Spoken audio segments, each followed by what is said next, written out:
Good morning everyone, welcome to NJ education Adda. Friend, आज 28 मई है और आज की अपनी हम इस वीडियो में आज की हमारी जितनी भी इंपॉर्टेंट करंट अफेयर्स है उसको कवर करेंगे। साथ ही साथ उससे जुड़े जितने भी इंपॉर्टेंट फैक्ट हैं उसके बारे में भी जानेंगे। तो चलिए फ्रेंड्स, हम अपना आज का सेशन स्टार्ट करते हैं। पहली करंट अफेयर्स आती है वो हमारी है चंबा सुरंग। अब ये क्या है? केंद्रीय सड़क परिवहन एवं राजमार्ग मंत्री ने 26 मई 2020 को वीडियो कॉन्फ्रेंसिंग के माध्यम से चारधाम परियोजना के तहत चंबा सुरंग से वाहन रवानगी आयोजन का उद्घाटन किया है। अब ये किस लिए चलाई गई है, क्यों चलाई गई है, आइए इसके बारे में डिटेल से जानते हैं। सीमा सड़क संगठन यानी BRO ने ऋषिकेश धाराशु राजमार्ग जो NS यानी नेशनल हाईवे 94 पर है कि चंबा, जो एक वहाँ पे एक शहर है जिसका नाम है चंबा शहर, उसके नीचे से 440 मीटर लंबी एक सुरंग का निर्माण किया है। सीमा सड़क संगठन प्रतिष्ठित चारधाम परियोजना में अपने एक महत्वपूर्ण योगदान दिखा रहा है और ये टीम शिवालिक ने इस सुरंग के निर्माण में सफलता हासिल की है। अर्थात इस जो सुरंग बनाई गई है वो किसने बनाई है? तो उसको जो है टीम शिवालिक ने जो है इसको बनाई है। इसके निर्माण में नवीनतम ऑस्ट्रियाई प्रौद्योगिकी का जो उपयोग किया गया है। तो ये भी इम्पॉर्टेंट है। जो ये आपका जो कह सकते हैं कि UPSC और स्टेट पीसीएस के अकॉर्डिंग जो है अभी आपका UP PCS प्रीलिम्स होने वाला है, उसके एग्ज़ाम पॉइंट ऑफ व्यू से ये जो है हमारे लिए इम्पॉर्टेंट हो जाती है। चलिए अब थोड़ी बात करते हैं चारधाम परियोजना। तो ये क्या है? चारधाम परियोजना में जो है केदारनाथ, बद्रीनाथ, गंगोत्री और यमुनोत्री को जाने वाले 889 यानी 889 किलोमीटर के राष्ट्रीय राजमार्गों को चौड़ी एवं मरम्मत को कार्य को शामिल किया गया। अर्थात जो चारधाम परियोजना है इसमें क्या किया जाएगा कि इसमें आपको केदारनाथ जो चार धाम है, बद्रीनाथ, गंगोत्री और यमुनोत्री में आपको जो है उसके लिए पर्टिकुलर दर्शन आपको यहाँ पे कराए जाएंगे। तो इसके लिए चारधाम यात्रा चलाई गई है और इसी के लिए जो है नवीनतम कह सकते हैं कि जो रोडवे है यानी सड़क निर्माण है वो बनाई जा रही है। और ये किसके द्वारा बनाई जा रही है? सीमा सड़क संगठन के द्वारा बनाई जा रही है। चलिए नेक्स्ट हमारा आता है जैव विविधता संरक्षण इंटर्नशिप कार्यक्रम। अब ये क्या है और ये क्यों चर्चा में आया है?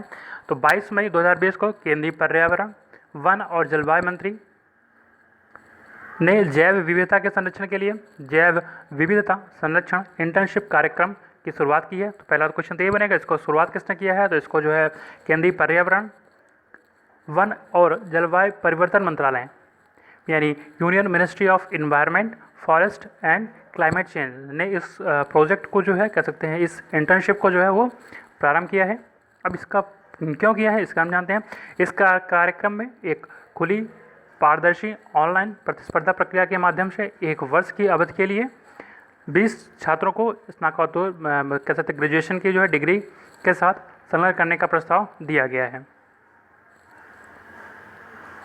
चलिए हम अपने नेक्स्ट करंट अफेयर्स पे आते हैं। नेक्स्ट हमारी करंट अफेयर्स है वो है सनराइज फूड का अधिग्रहण। अब इसका अधिग्रहण किसने किया है? दोस्तों भारतीय बहुउद्योगी कंपनी जिसे हम ITC कहते हैं ने सनराइज फूड प्राइवेट लिमिटेड की 100% हिस्सेदारी खरीदने का जो सहमति व्यक्त किया। अर्थात जो ITC कंपनी है वो जो है इससे सनराइजर्स के जो भी प्रोडक्ट बनते हैं FMCG सेक्टर के उसको जो है परचेज करेगी, उसके उसको पूरे शेयर को खरीद के उसमें अपना आधिपत्य जमाएगी। चलिए अब हम बात करते हैं ITC भारत की अग्रणी निजी क्षेत्र की कंपनी में से एक है जिसका बाजार पूंजी यानी में लगभग $50 बिलियन और सकल बिक्री मूल्य यानी ग्रॉस सेल वैल्यू जो है वो $10.8 बिलियन है। अब बात करते हैं इसकी आखिर स्थापना कब हुई थी। तो ये भी इम्पोर्टेंट है। इसकी स्थापना यानी ITC कंपनी की स्थापना 1910 में की गई थी और इसका जो मुख्यालय कहाँ पे है? तो इसका मुख्यालय जो है पश्चिम बंगाल के कोलकाता में स्थित है। तो इस कारण ये जो है हमारे लिए इम्पॉर्टेंट हो जाती है। चलिए अब नेक्स्ट हमारा आता है लाख की खेती को जो है कृषि का दर्जा दिया गया है। अब ये क्या है और क्यों दिया गया है इसके बारे में चलिए जानते हैं। छत्तीसगढ़ के मुख्यमंत्री भूपेश बघेल ने हाल ही में लाख की खेती को कृषि गतिविधि घोषित करने का जो है वन विभाग से प्रस्ताव को मंजूरी दी है। अर्थात ये पहली बात तो किस स्टेट के थ्रू ये किया गया है? तो वो हमारा आ जाता है छत्तीसगढ़ और छत्तीसगढ़ के CM कौन है? तो वो हमारे हैं भूपेश बघेल। चलिए अब छत्तीसगढ़ जो है कह सकते हैं कि लाख के उत्पादन का जो है एक अपना अहम भूमिका निभाता है और सबसे अधिक जो उत्पादकता कह सकते हैं, उत्पादन कह सकते हैं, वो हमारा छत्तीसगढ़ में होता है। और छत्तीसगढ़ जो है भारत में लाख के उत्पादन में जो है वो एक महत्वपूर्ण योगदान जो है निभाता है। चलिए नेक्स्ट हमारा आता है पुरंदरदास। अब ये क्या है, इन्हें कर्नाटक संगीत के पिता के रूप में जाना जाता है। ये भी हाल ही में चर्चा में आए हैं, क्यों आए हैं चलिए इसके बारे में जानते हैं। हाल ही में पुरातत्व विरासत एवं संग्रहालय विभाग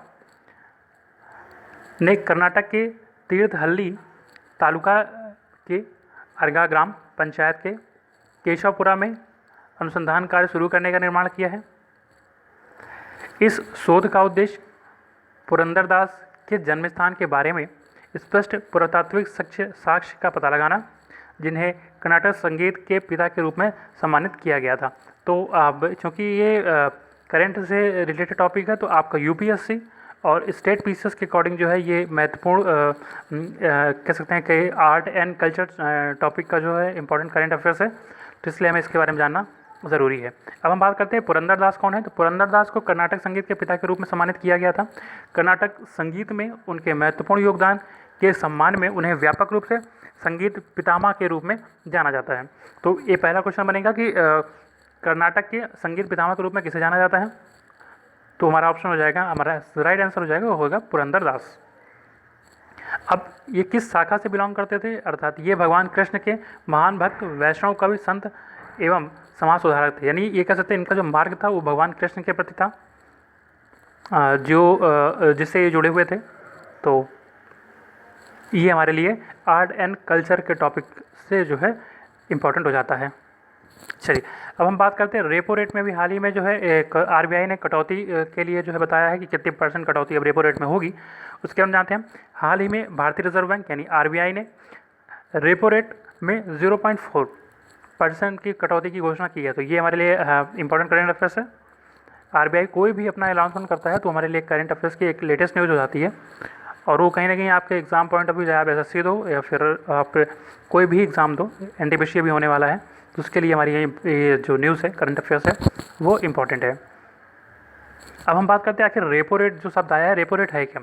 जैसे कि हम जानते हैं कि बैंकों को अपने कामकाज के लिए अक्सर जो है बड़ी रकम की ज़रूरत होती है, तो बैंक इसके लिए आरबीआई से अल्पकालीन ऋण मांगते हैं, और इस ऋण पर रिजर्व बैंक को उन्हें जिस दर पर ब्याज देना पड़ता है उसे हम रेपो रेट कहते हैं।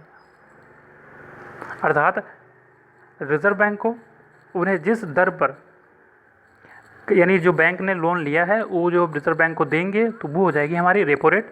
अब यहीं पे एक आती है रिवर्स रेपो रेट क्या होती है।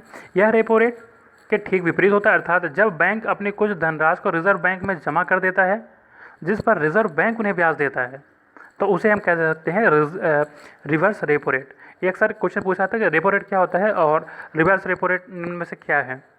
तो जो बैंक अगर कह सकते हैं, जो जैसे हम इसको एक ऐसे में समझ सकते हैं कि अगर हमारी मान लीजिए इलाहाबाद बैंक है, और इलाहाबाद बैंक को अगर हमें आरबीआई से पैसा लेना है, तो इलाहाबाद बैंक गई आरबीआई के पास, उसने कहा कि हमें जो है पैसा चाहिए। आरबीआई ने इलाहाबाद बैंक को पैसा दे दिया, लेकिन जो इंटरेस्ट रेट काटेगा, यानी जो ब्याज दर होगी वो जो जब इलाहाबाद बैंक आरबीआई को देगी पैसा, वो वापस रिटर्न करेगी जो उतना पैसा लिया है, लोन लिया है, तो उस पर जो है जो ब्याज दर देगा वो देगी आरबीआई को इलाहाबाद बैंक, वो होगी उसकी रेपो रेट।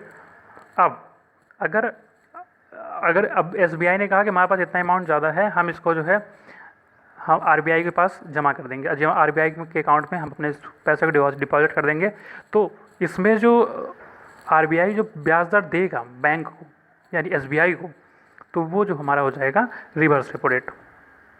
चलिए नेक्स्ट हमारा आता है मेजर सुमन गवानी। अब ये कौन थे, तो भारतीय सेना के अधिकारी मेजर सुमन गवानी को प्रतिष्ठित संयुक्त राष्ट्र सैन्य gender advocate of the year award 2019 के लिए चुना गया है। मेजर सुमन गवानी के अतिरिक्त ब्राज़ील सेना के एक कमांडर कार्ला मोंटेiro डे कास्त्रो अराउजो को भी संयुक्त राष्ट्र सैन्य जेंडर एडवोकेट अवार्ड ईयर जो है 2019 से सम्मानित किया जाएगा। तो हमारे लिए यही बात इंपॉर्टेंट है कि मेजर सुमन गवानी ये हैं कौन, तो ये भारतीय सेना के अधिकारी हैं। और इन्हें जो है, क्योंकि ऐसे जो टिपिकल कह सकते हैं कि जो अवार्ड वगैरह होते हैं वो यूपीपीसीएस डिमांड करता है, यूपीएससी तो नहीं, बट हाँ यूपीपीसीएस और आपकी जितने भी स्टेट पीसीएस हैं वो इस चीज़ को डिमांड करते हैं। तो ये हमारे लिए जो है मोस्ट इंपॉर्टेंट करंट अफेयर्स हो जाती है। चलिए नेक्स्ट हमारा आता है, तो ये रही फ्रेंड हमारी आज की जो इंपॉर्टेंट करंट अफेयर्स। आशा करता हूँ आपको वीडियो पसंद आई होगी। अगर आपको वीडियो पसंद आई है तो प्लीज़ हमारे चैनल को सब्सक्राइब करें, बेल नोटिफिकेशन को ऑन कर दें, जिससे हमारी डेली की जो वीडियो है आपको मिलती रहे। धन्यवाद, जय हिंद।